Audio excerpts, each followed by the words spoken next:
What's up, Degenerate Nation? Welcome to the new BCS as part of BBOC.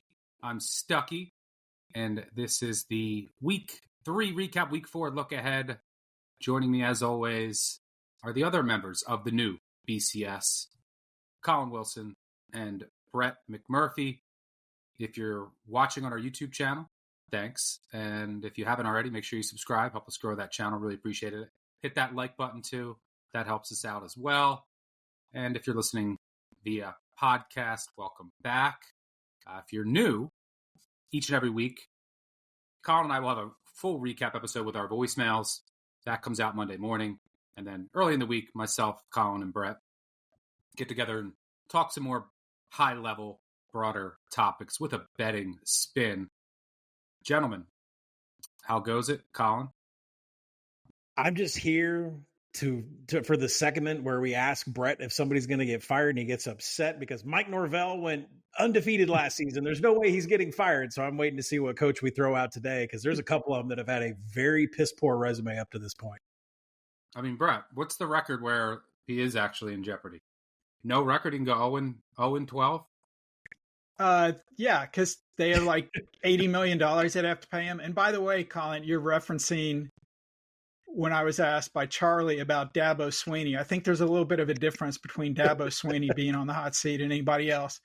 But Yep. Stuck, yeah, I mean, look, if they want to get rid of him, fine. But yeah, they just signed a deal last year. He had a contract offer from Alabama in hand. He turned it down. He got a new deal at Florida State. Off the top of my head, it's at least $80 million. So are you going to do a Jimbo with him, with A&M, and pay, Florida State's going to pay him $80 million? Plus, you're trying to pay whatever millions of dollars to get out of the ACC.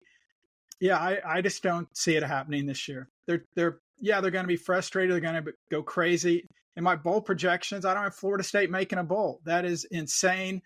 I tweeted Saturday that Florida State clinched the first under ticket in the FBS, under 9.5. It got over like 1.5 million impressions on Twitter. So a lot of people are talking about the Noles, but not for the right reasons. Unbelievable. Yeah, I mean, I made a joke, Tony, to take them out of your bowl projections after week 1. You were ahead of the curve. You were right. I didn't think they'd really be out there already. Be out of the Stuck. You know what's sad for everybody holding it under 9.5? They've got to wait 3-4 months to get that thing cashed. Yeah, seriously. All right, so let's go. By the way, at the end of the show, we'll hear some of Colin's conversation earlier today with new BBOC contributor Johnny Manziel in his weekly early season segment, Johnny's Intangibles. So stay tuned for a segment of that at the end of the show. You can also find that entire segment on our new YouTube channel. One of the news items of this week is Texas overtakes Georgia as number 1. I really don't care. I think the most interesting part of the rankings will be later in the season, obviously, especially like the group of 5, because the highest ranked group of 5 conference champion will automatically make the college football playoff. 1 versus 2 this early in the season, it doesn't matter to me. I mean, I think that Texas deserves it. They've gone out and taken care of business, and Georgia got a scare against Kentucky. Mark Stoops doesn't punt. Who knows what happens in that game? So, yeah, I think Texas deserves to be number 1 right now if you look at their overall body of work. And I also don't think it matters much. I actually think that, in a way, Kirby can use that game to fuel his Bulldogs during the bye week ahead of a game against Alabama. So I think in the long run, it might actually work out in their favor in that they pulled it out. Obviously, if Kentucky pulled off that upset, it would not have been ideal, but I think this would actually it'll be a focus opportunity for Kirby. Brett, your thoughts here? Does it matter to you? And any thoughts on the top of the rankings board? Yeah, Stuck, it doesn't matter, but you're dead on. Like, Kirby could not have hoped for a better scenario. Rank them number 2. Both Alabama and Georgia are off this week before next week, and 2 weeks from, or a week from Saturday night in Tuscaloosa. So yeah, he's loving this. I don't think it matters. I mean, what do we know? Texas beat a Michigan team that's probably going to finish 7-5. I would argue Georgia was more impressive against a Clemson team that I think is better than Michigan. So that's why I have Georgia ranked number 1 on my AP ballot, Texas number 2. They had they sleptwalked last year against Missouri. They did this year against Kentucky. Kentucky historically has been tough on Georgia's offense.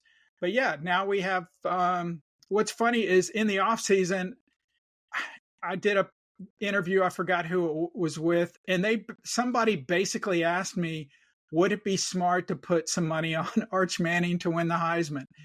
And you know how I feel about future Heisman picks. And I said, well, basically, if you are, you're wagering that Quinn Ewers gets hurt and Manning takes over.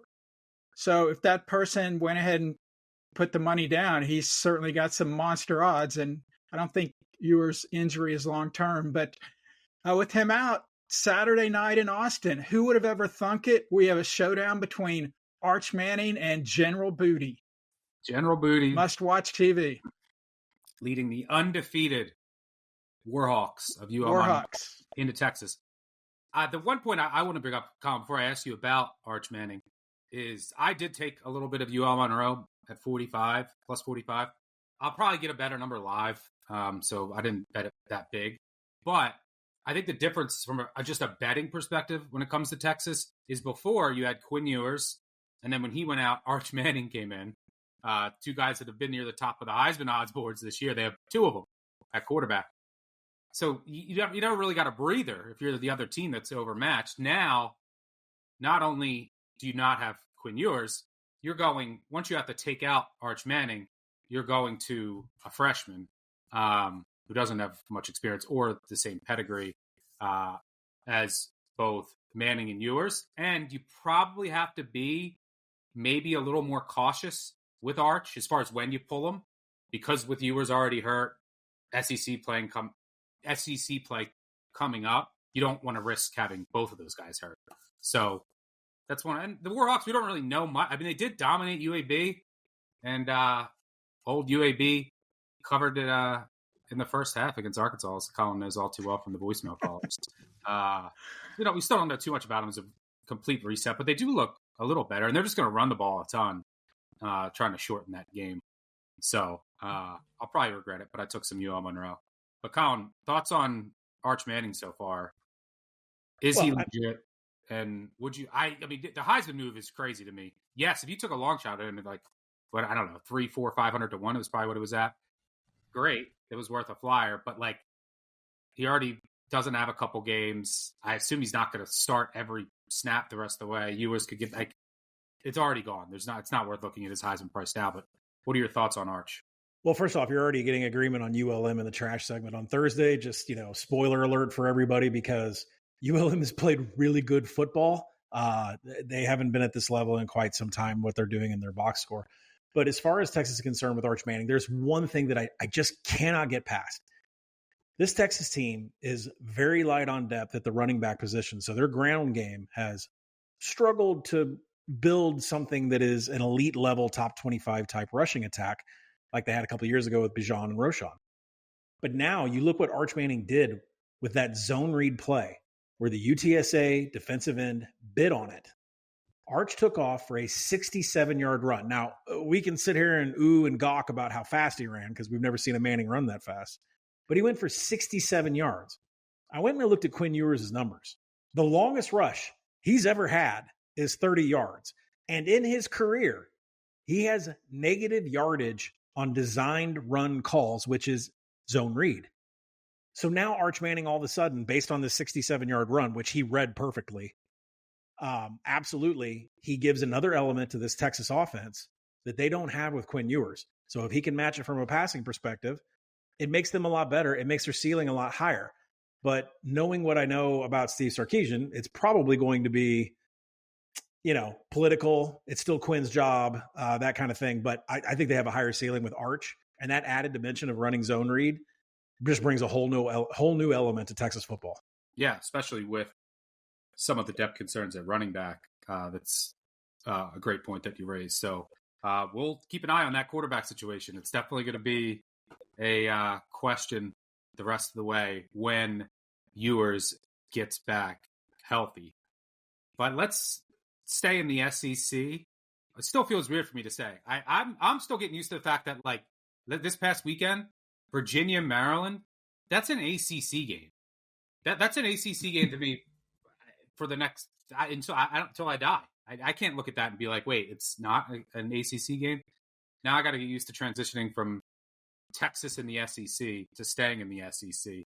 But Ole Miss and Tennessee off to really good starts. I believe they've covered every game, done so in dominant fashion. Have they either allowed an offensive touchdown? Colin, you would know. I don't think so. NC State got to 10. I don't know if that was an offensive touchdown. Yeah, I don't know how I've turned that game off. But their offenses have obviously led the charge. But Lane Kiffin and Josh Heupel have lost multiple conference games every year in the SEC. Does that change for either coach? Let's start with Ole Miss and Lane Kiffin. Georgia Southern coming up, Kentucky at home.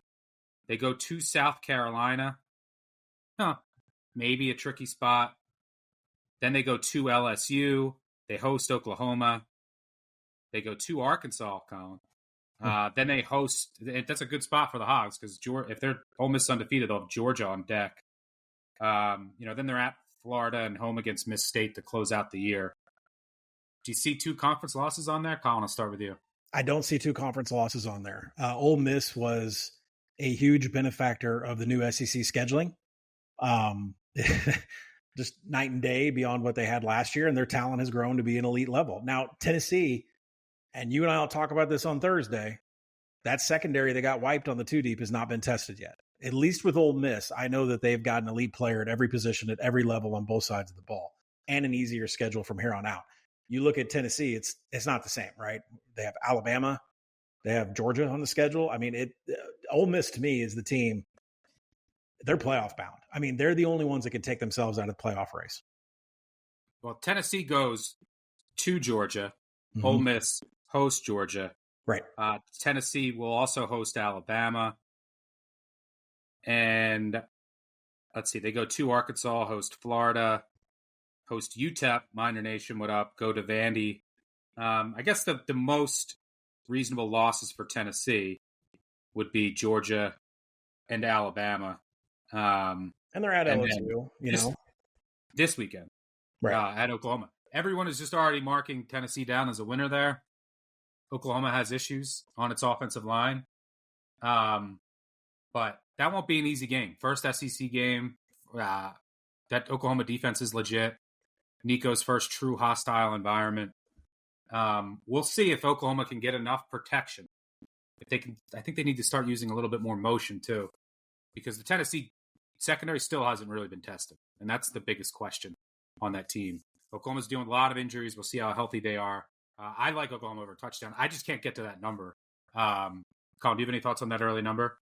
There's no way I can. Yeah, I can't get to 7.5 either. I think it's a deep reach.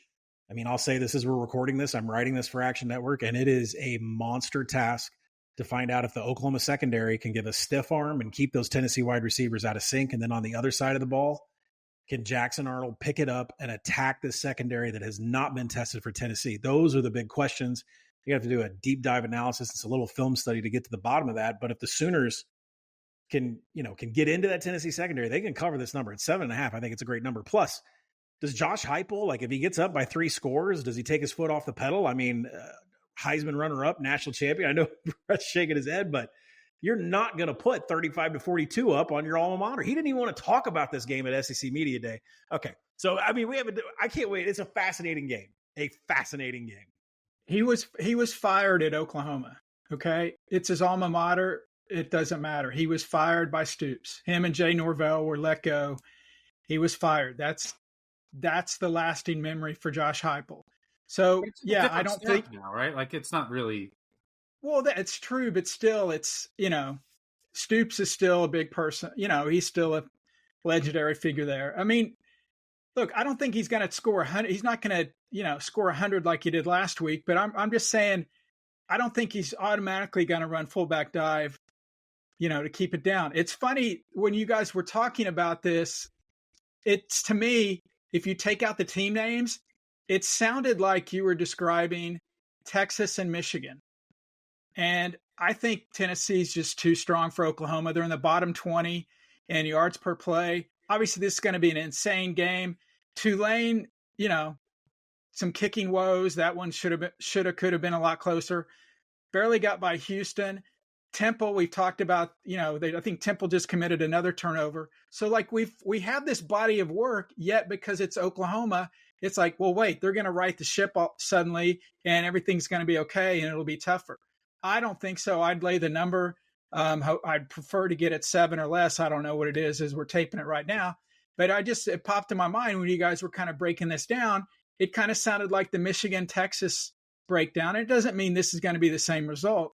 But as far as Heupel wanting to run it up on Oklahoma, I'm sure, he had an incredible quote last week after the game about how do you stay motivated, or I forgot what the exact question was, but he basically said every opponent is nameless and faceless. He's on a mission. I like Tennessee to get it done in Norman. Well, I agree with you in some sense about that sentiment and the parallels between this game and Georgia, Michigan, but I'll push back, Texas, Michigan. I'll push back a little bit in that, Oklahoma has a significant offense, better offense and quarterback. Michigan doesn't have any receivers. They also have a green offensive line, and they have no quarterback. So Oklahoma, much more talented, and I think their defense is right up there. I think this is an elite defense nationally. And I also don't think Tennessee is Texas. I think Tennessee's really good. I think Tennessee is a top 10 team, but I think Texas is in the top elite tier, top trio. So there are some parallels here. It also should be a higher scoring game. You got to take that into account. But it's not. And I've downgraded Oklahoma since the start of the season. The results haven't been pretty. A lot of that is injury induced. I haven't loved the play calling. So I've downgraded them pretty significantly for a team that's sitting at 3-0 with two covers. And then I've upgraded Tennessee a lot. I wasn't as high as others on Tennessee coming into the year. They haven't really played anyone when you look like that's, so it's tough to gauge when you're, beating up on Kent State, who lost at home the week prior to San Francisco, and Chattanooga, and then NC State, which I liked NC State in that game, numbers wise. And we've since seen that NC State has issues. So maybe that win wasn't as impressive. But I can't argue with the results when you're beating teams by that much and putting up that. I have to upgrade you a lot. So I've upgraded Tennessee a lot, downgraded Oklahoma a bit. I just can't get to 7.5. And I could be doing Tennessee could be up 21-0, and there's a major factor. And it's over, but I can't get there. There's a major factor from that NC State game that plays out here. Oklahoma's had massive offensive line problems, and the study needs to be on their tackles. James Pierce, one of the best edge rushers in the nation, is going up against this Oklahoma offensive line. If Oklahoma doesn't have it at the tackle position, Jackson Arnold's in trouble. He's going to get eaten for breakfast. So, I'm not swaying either side. I still got to write it up and look at the big picture. But yeah, the injuries are going to be key. Yeah, and the Pierce factor in NC State just mauled the offensive line. Yeah. So like they've had their right tackle out. They've had they've been rotating centers and guards. So the health of Oklahoma's offensive line is paramount this week. But yeah, just a numbers play for me. But the thing is that they have to start fast. The play calling's got better because you can't get behind. You saw that with NC State. NC State was kind of hanging around with Tennessee. Throw a pick six, and then guess what? You got to throw behind a shaky offensive line against that D front. They know you got to throw. That D line was teeing off, so they can't. Oklahoma can't get too far behind here because you're not gonna come back from too far down against this Tennessee team with their offense because they're just not going to get that many stops. But Brett, I'll just ask you the yes or no question. Do you think Tennessee and or Ole Miss ends that streak under Heupel and Kiffin of losing 2 conference games? No, I don't. I think they'll lose to Tennessee, probably to Alabama, Georgia, Ole Miss, stumble on the road, and then probably to Georgia. All right. Let's move on to the Florida State. Let's go back to that Florida State fiasco. Florida is also a fiasco. It's not your older brother's Florida power programs. I mean, they both have losing records through 3 games for the first time since Eisenhower was in office. That's how long it's been. I don't know which. Brett, I'll ask you because you would know more than me. Is the program still in okay shape at Florida State and Florida? Which situation right now is worse? And then I'll save a Billy question for Collin. Yeah, I think Florida's situation is worse. You guys are the numbers guys. I don't know what's going on with Florida State. I think part of it's mental now. They're pressing it. Look, they don't have a quarterback. It's been exposed. They've fallen and they can't get back up. The issue with Florida is the uncertainty going forward. I mean, it's pretty certain, Billy Napier will not coach next year at Florida. Breaking news. Everyone knows that. They've got a president that resigned in July. So they have an interim president. They've got a ton of on-campus leadership positions that are open. The athletic director that hired Billy Napier and who hired and fired Dan Mullen is still there. So do you keep him to hire Napier's replacement? That's an unknown. I was texting with some sources at Florida that I've known for quite a while after Saturday's game. One of them said, quote, "Today was rock bottom here, even worse than the Georgia Southern loss in 2013, since that team was so decimated by injuries late in the season. This is just a bad staff here that is over their head." Yeah, that's pretty damning.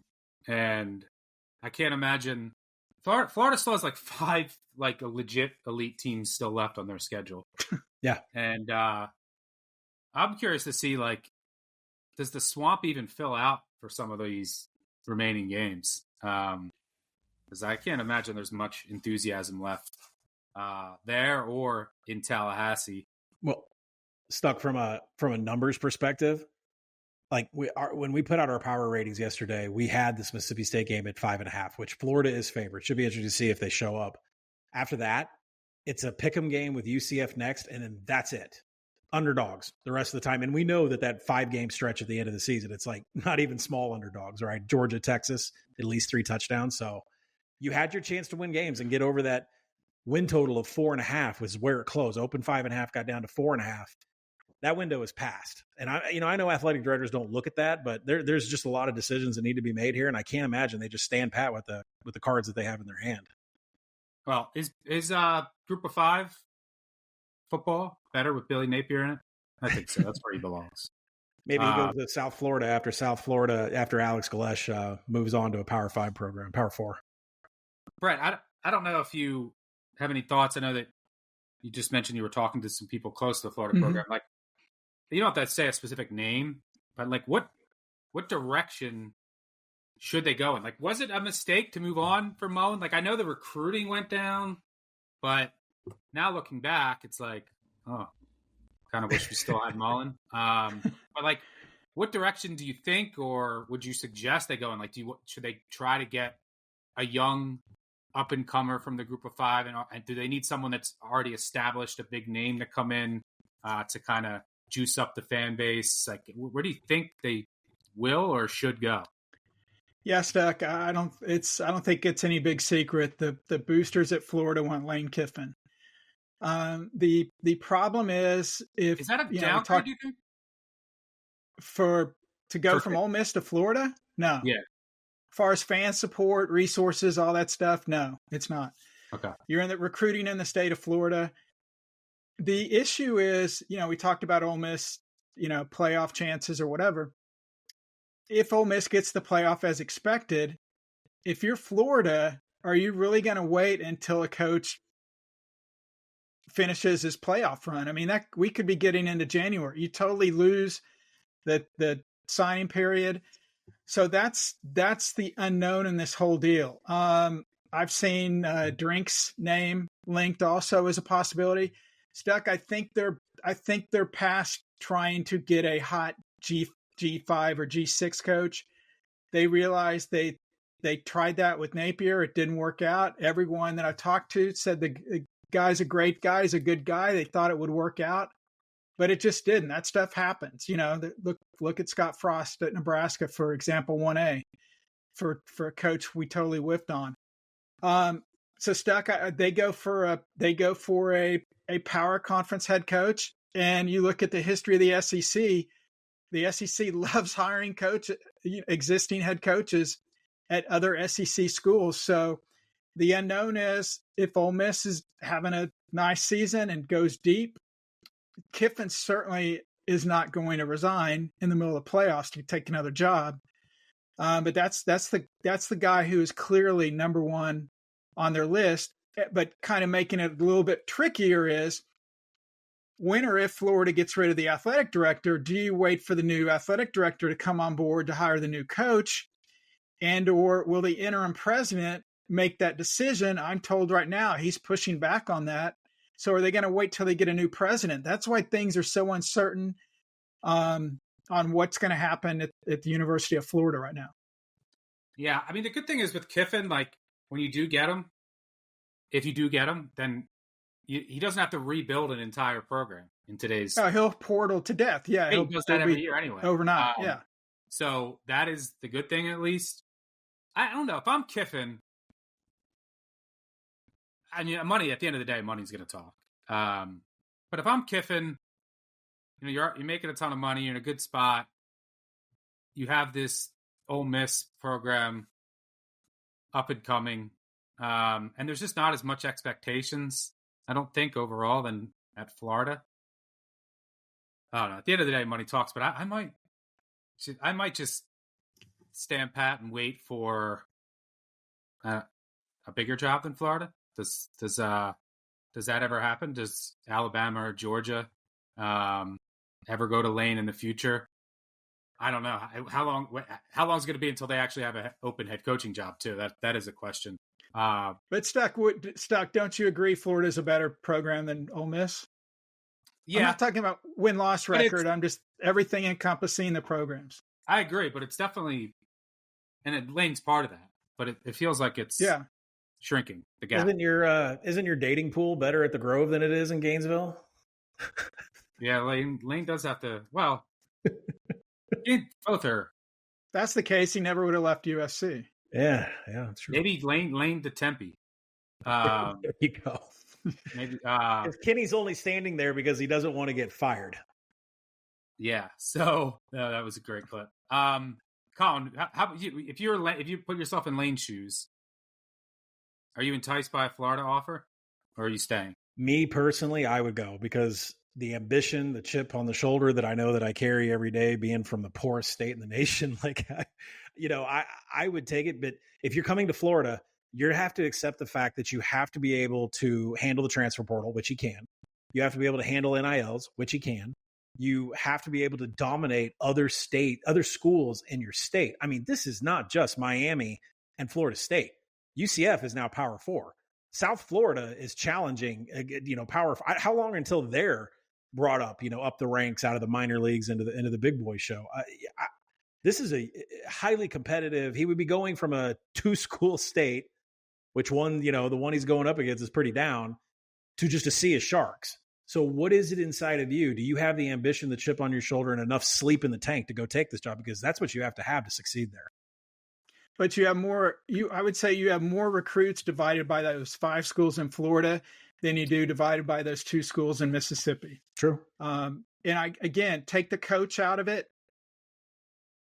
I think Florida's head and shoulders above Ole Miss as a program. If you just take who the coaches are, Florida's much better than Ole Miss. Plus, you can go to Florida and you want to win a national title like Urban did, like Spurrier did. And I guess you could say, well, you want to be at Ole Miss to be the first one to win a title there. Well, let's shift to the Big Ten, talk about another program that's not necessarily, it's not the, 20 years ago or even 10, 15 years ago where this program was way more relevant than it is today. And talking about Wisconsin. Wisconsin blown out by Alabama. Thought they came out pretty feisty on offense. Like Van Dyke looked a little better, and then Van Dyke gets hurt. I still don't know why Luke Fickell went to the air raid and chose Longo to completely 180 this offense. I mean, this Wisconsin, this is what you're known for. Like big offensive lineman, power run game. You're in the Big Ten. I get it that like Oregon's coming over and you got to compete with Ohio State, but you're also playing like in weather a lot. It went completely away from their identity. And it just hasn't worked. And I'm not sure that they would have, I'm pretty sure they would have been much better off today if they kind of just stuck to their formula. Now, you really didn't have the upside, to win a national championship. So maybe that's what they were thinking. But I still don't think a program like Wisconsin is getting or has the potential to build out the roster and get the skill position talent to compete with the Ohio States, the Georgias. Like they're never going to get the Texases. They're never going to get to that Oregon, that first tier. So stick with what you know and what your strengths are and your identity, and play to that. I think they're worse off now than they were under Paul Chryst. And there's a chance. Can Indiana become like the new Wisconsin? In the Big Ten? Brett, what are your thoughts here? I talked to Northern Illinois Athletic Director Sean Frazier, and NIU's entire starting offensive line is from the state of Wisconsin. Frazier was a former assistant athletic director at Wisconsin under Barry Alvarez, so he knows what old school Wisconsin football was.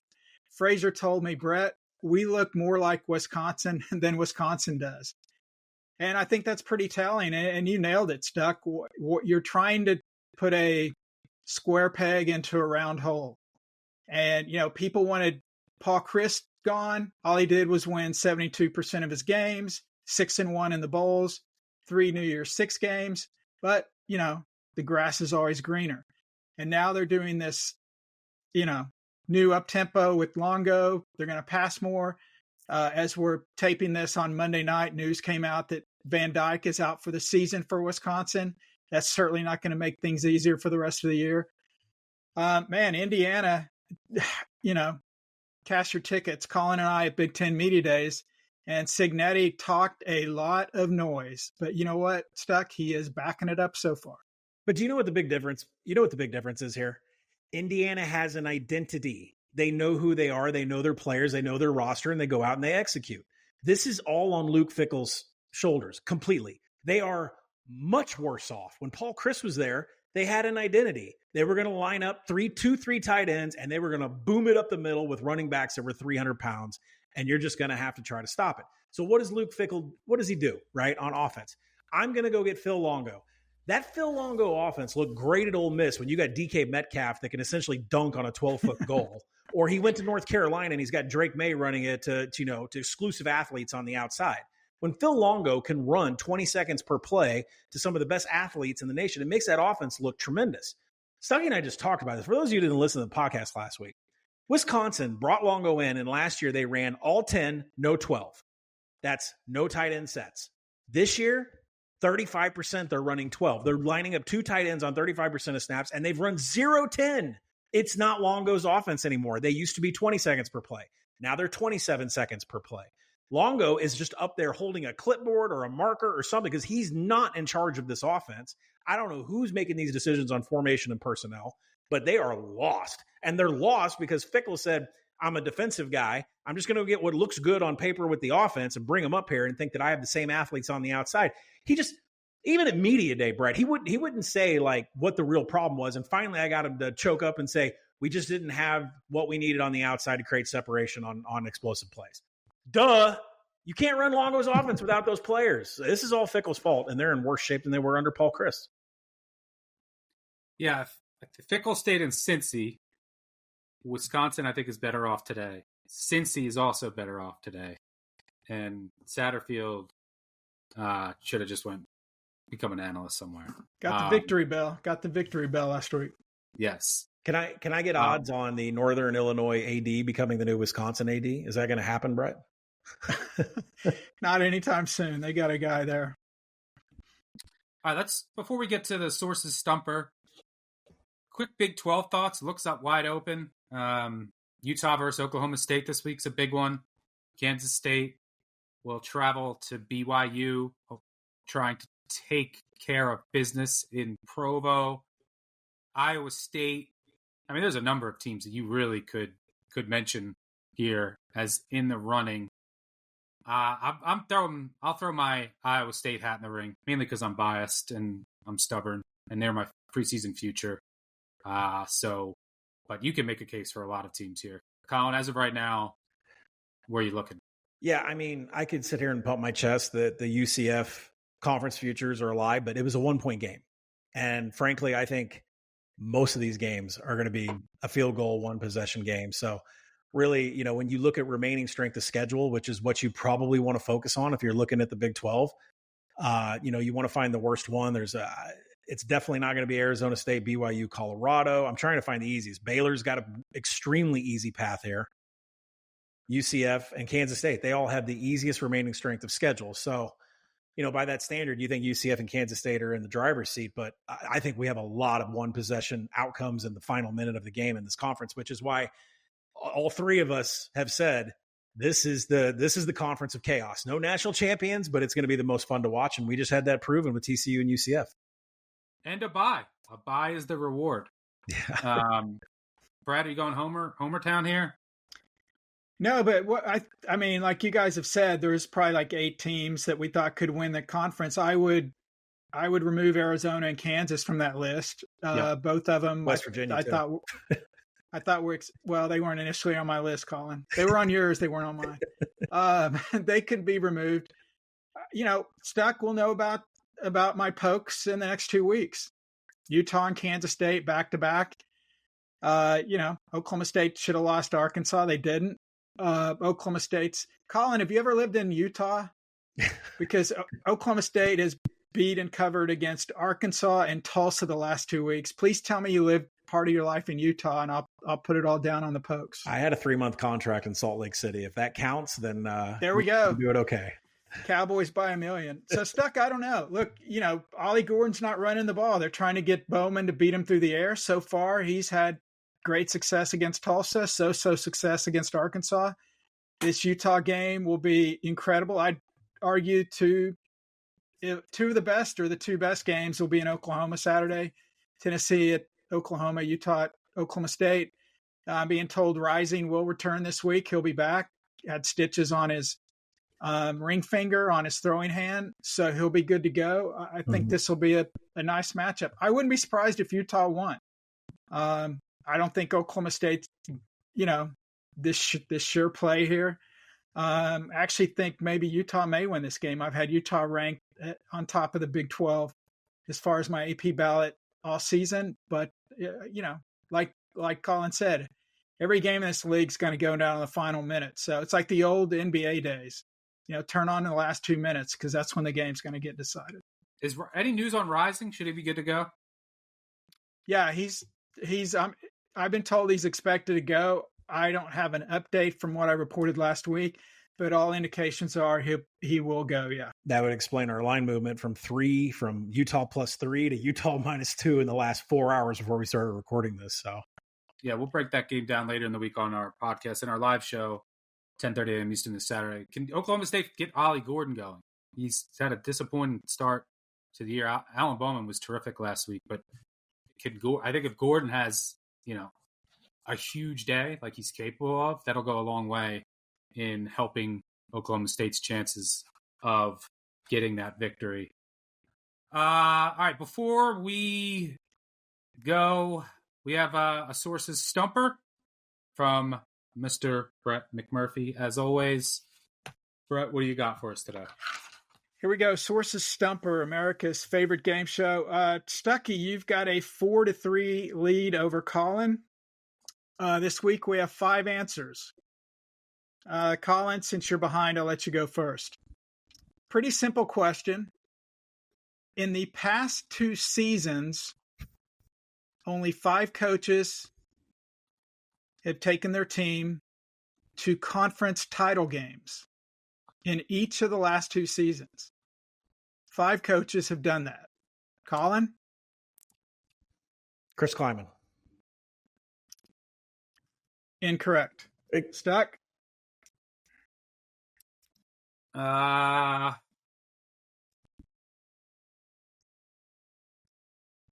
Wait, this is each of the last 5 or each of the last 2? Each of the last 2.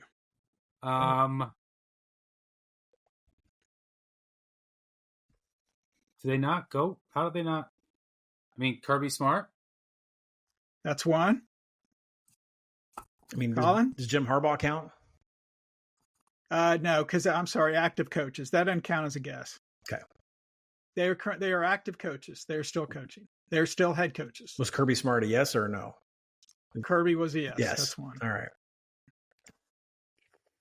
Well, the obvious one on here is Dabo. I'll say Dabo Sweeney. Incorrect. Incorrect last Stuck. week. Thank you. Chadwell? No. Man, I'm surprised you guys usually get these. Kyle Whittingham. Fucking Jason Candle? Yes. There we go. Ryan Silverfield. That was going to be my next guess.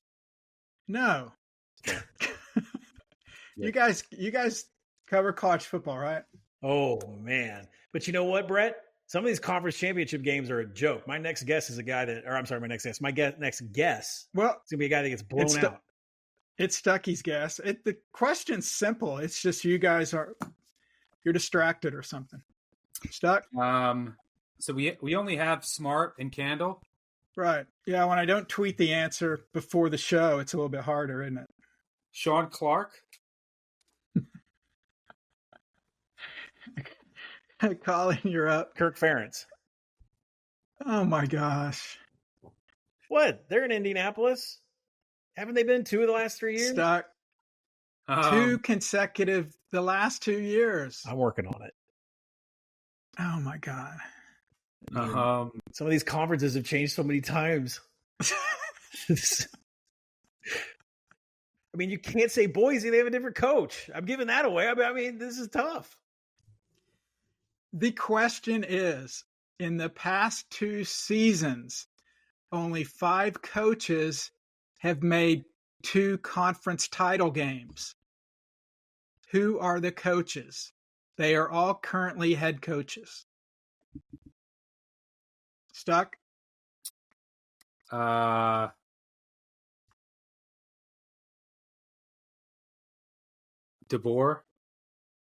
No. Lanning. No. Are you guys going to give up? No. Like what?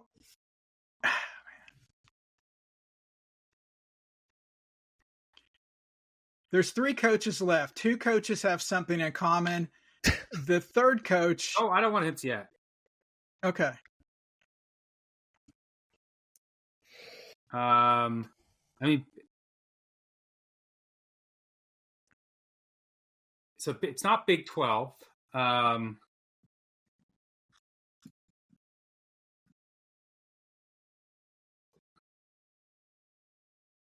Man. It's not the Mountain West.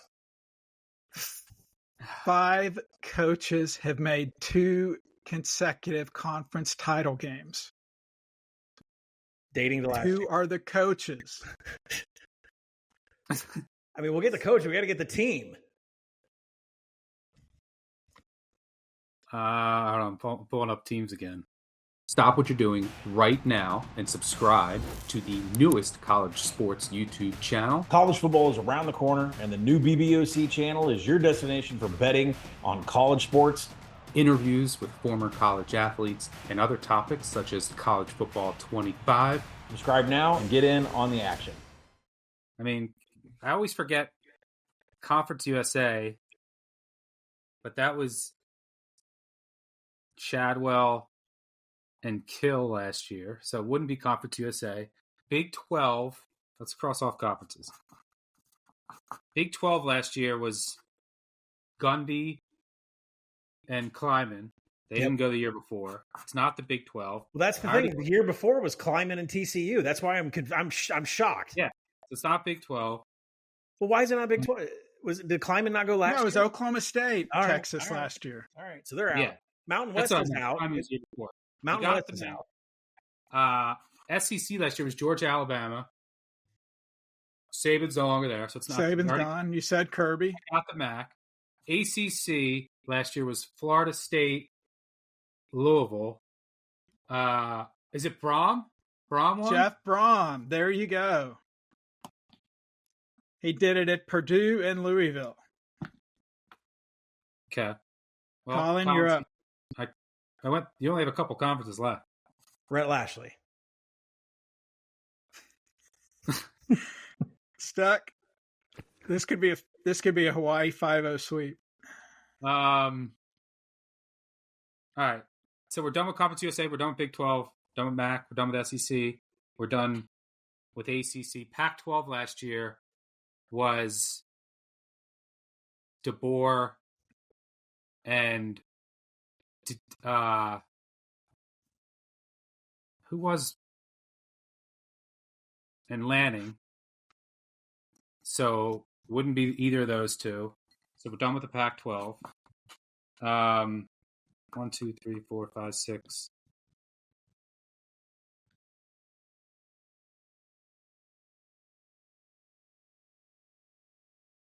Big 10 last year was Michigan, Purdue. That was Jeff Brom. Purdue. That was Brom. So that's 1, 2, 3, 4, 5, 6, 7.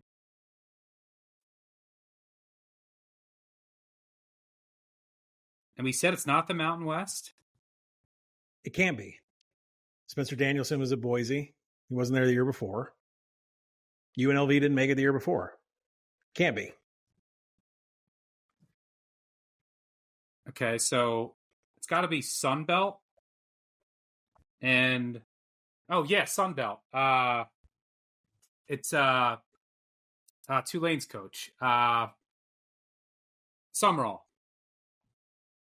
That is correct. He went the last 2 years with Troy. Collin, you want to avoid the shutout here? One last. I don't know which one conference we have left. Thomas Hammock. No. All right. So. Stuck, you're on the right track. We've done Conference USA, Big 12, MAC, SEC, ACC, Pac-12, Big 10, Sun Belt. What conference am I missing?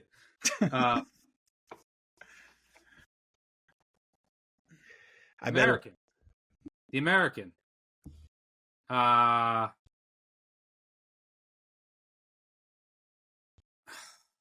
Who was in that last year? That was Summerall. The Americans changed much. Wasn't SMU in it? SMU was in it, right? You already guessed Lashley. They didn't go the year before, I don't think. Yeah, he guessed Lashley.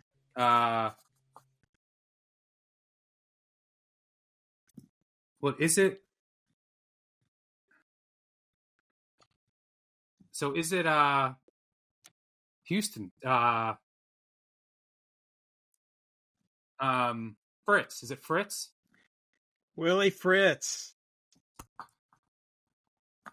5-0 sweep, Stuck.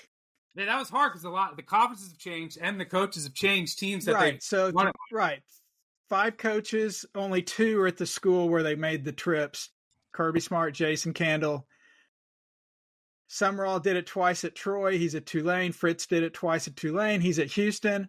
Brom did it at Purdue and Louisville. So there you go. The toughest sources stumper of 2024, which we've only had 2. Made you think. You guys got stuck on the teams instead of the coaches. Yeah. That's how you have to backwards track it. Well, you need a new tracking method. No, it was overwhelming to think about it first. I had to write down the conferences, which helped me, and then go through them. I like that one. All right, one more for the road before we go. Former Liberty quarterback Malik Willis was forced into the starting role for the Packers this week. Fortunately for me, he didn't mess up too much. Got to the window with the Packers. But before, if you didn't see it, before a third down, his center puked on the ball and then snapped it, like literally right before the snap. And Willis like grabbed it and like I think he like switched hands with the ball. What are you doing in this scenario? Me, personally, I'm pooch punting it right away. Get this out of my hands. I'm playing against Anthony Richardson and a Colts offense that can't move the ball. Here. I think I would think about punting anyway with Malik Willis once I have a lead. So I'm punting. Pooch punt. Collin, what are you doing? Yeah, I mean, if it's me, this might be the first time in history you want to hold the ball out while you run. Who wants to snag a puke ball? But on the other side, maybe you get some of those offensive linemen to puke up too and like maybe have to sit out a couple plays. I don't know. But I mean, seriously, though, you're not going to run with the ball out. But I would think instead of pooch punting it, you would immediately react to throwing this thing out of bounds as fast as possible. The fact that Malik tucked it with no blockers on third down. I mean, it's third down, right? You don't want to take any loss of yards. You just chalk up the play. I probably would have chucked it instead of running with it. Brad, are you holding on to the ball? He was under center? No, shotgun. Shotgun. Oh, easy. You change the play, do switch with the running back, call Wildcat. let the running back deal with it. Just here, you take it. Thank you for all tuning in, whether you're doing that via podcast or on our new YouTube channel. Make sure you hit that subscribe and like button if you are watching there. Group of Five guys will be back midweek with the Group of Five preview. Collin and I'll be back Thursday night. We'll record a portion of the episode 6 p.m. Eastern live on our BBOC YouTube channel. And then we'll be back with our live show 10:30 a.m. Eastern on YouTube and in the Action Network app. Time for us to go find some winners. We'll see you guys later in the week. Cheers.